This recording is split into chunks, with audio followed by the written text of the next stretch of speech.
हमारे साथ हैं अशोक अरोड़ा, एक कदावर नेता। हम उनसे बात करते हैं। अशोक अरोड़ा जी, बहुत बहुत स्वागत है आपका आज एनडीटीवी में। धन्यवाद कपूर साहब। सबसे पहले जानना चाहेंगे कि सर, काफी समय से आप हरियाणा में इलेक्शन देख रहे हैं, तो इस बार और पहले के जो इलेक्शन होते थे उसमें आपको क्या यहाँ पे अलग दिखता है?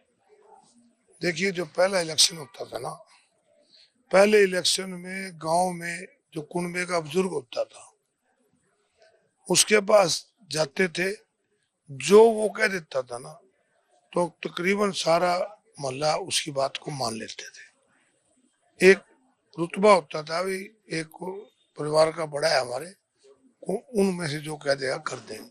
आज में बहुत अंतर है। सर्वसम्मति से एक तरह से नहीं, मतलब मैं ये कह रहा कि जैसे 10-20 परिवारों की एक कुनबा है, उनमें से एक जो बुजुर्ग होता था वो कह देता था भाई इसकी वोट देनी है, दे देंगे भाई। आज वो बातें नहीं रही है। आज हर वोटर ये सोचता है कि मेरे से सीधा संपर्क कैंडिडेट का होना चाहिए। ये फर्क, बहुत बड़ा फर्क आया है। और जो इससे भी ज्यादा फर्क आया है वो ये था कि पहले अगर किसी पे वोट मांगने जाते थे ना तो बच्चा होता था, तो बच्चा ये कहता था कि मेरे बुजुर्ग घर पे नहीं है, वो आएंगे तो सलाह करके बताएंगे। आज बुजुर्ग घर हो ना, वो कहना है बच्चे ने पूछ लेंगे। ये अंतर आया है, ये बहुत बड़ा अंतर है कि पहले बुजुर्ग बताया करते थे कहाँ वोट देंगे, आज युवा तय करते हैं कि कहाँ वोट देंगे। तो युवाओं को आप इस बार क्या नया मैसेज देना चाहेंगे कि इलेक्शंस में उनको किस प्रकार से, जो युवा नेता कांग्रेस के साथ जुड़ रहे हैं, वो आगे के लिए ऐसी क्या रणनीति अपनाएं कि वो भी आपकी तरह आगे बढ़ सके? देखिए, युवा बहुत हताश है, बहुत ज्यादा युवाओं के साथ धोखा हुआ रोजगार के नाम पे। और आज हमारा इलाका जो है ना, यहाँ का युवा ज्यादातर विदेश जाने पे मजबूर हो गया और वहां जाके वो मजदूरी कर रहे हैं। और यहाँ पे जो बचे हुए हैं जिनको रोजगार नहीं मिला, पंजाब में नशा सुनते थे हम, परंतु आज हमारे को दुख से कहना पड़ता है कि हमारे इलाके में बहुत ज्यादा बच्चे ड्रग का सेवन करने लगे हैं, जो कि एक बहुत बुरी बात है। और ड्रग ना मिले उसके लिए चोरी भी जाते हैं, अपराध की तरफ जाते हैं। उसका मेन कारण एक ही है कि सरकार ने रोजगार की तरफ कोई ध्यान नहीं दिया। हमारा जो युवाओं को मैसेज यही है कि हमारी सरकार बनेगी, युवाओं को रोजगार देंगे, यहाँ पर कोई इंडस्ट्रियल टाउन लाएंगे, आईएमटी वगैरह सरकार से लाएंगे ताकि बच्चों को रोजगार मिल सके। जो युवा विदेश जा रहे हैं उनको रोका जा सके। हाँ बिल्कुल, ये सामाजिक ढांचा बांचा सारा ही खत्म हो गया। अब माँ बाप की यहाँ डेथ हो जाती है, बच्चे विदेश हैं, दाग देने वाला भी कोई नहीं है, पड़ोसी दाग देते हैं। तो हमारा जो सामाजिक ढांचा था वो बहुत बिगड़ गया।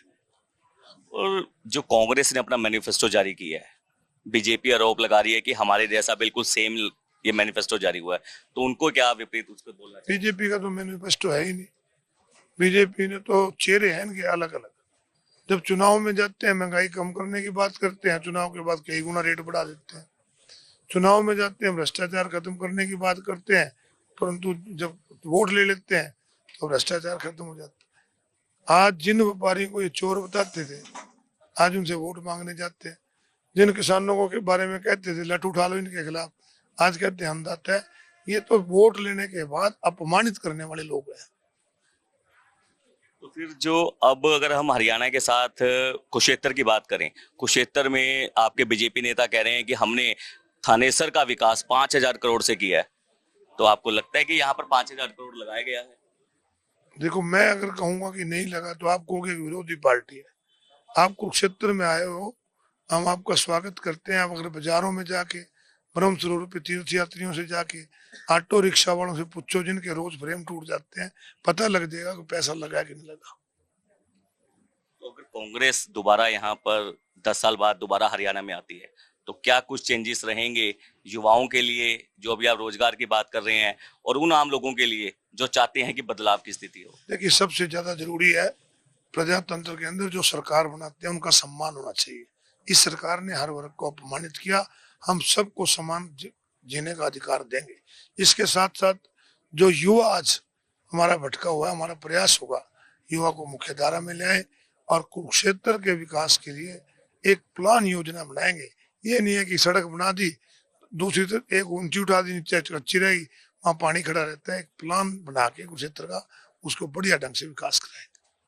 किसान कह रहे हैं बहुत दुखी है जो कांग्रेस हमेशा आरोप लगा रही है कि बीजेपी के राज में किसान खुश नहीं है, तो जैसे ही कोई सरकार आती है तो कांग्रेस किसानों के लिए क्या करने वाली है? मैं आज आपसे एक रिक्वेस्ट करता हूँ, आप यहाँ जहाँ बैठे हैं यहाँ से 2 किलोमीटर दूर अनाज मंडी है, आप जाके आओ।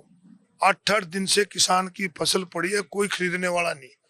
सरकार तो कहती तो है हमें एमएसपी से 500 रुपए नीचे बेचने पे किसान मजबूर है, कोई खरीद नहीं हो रही।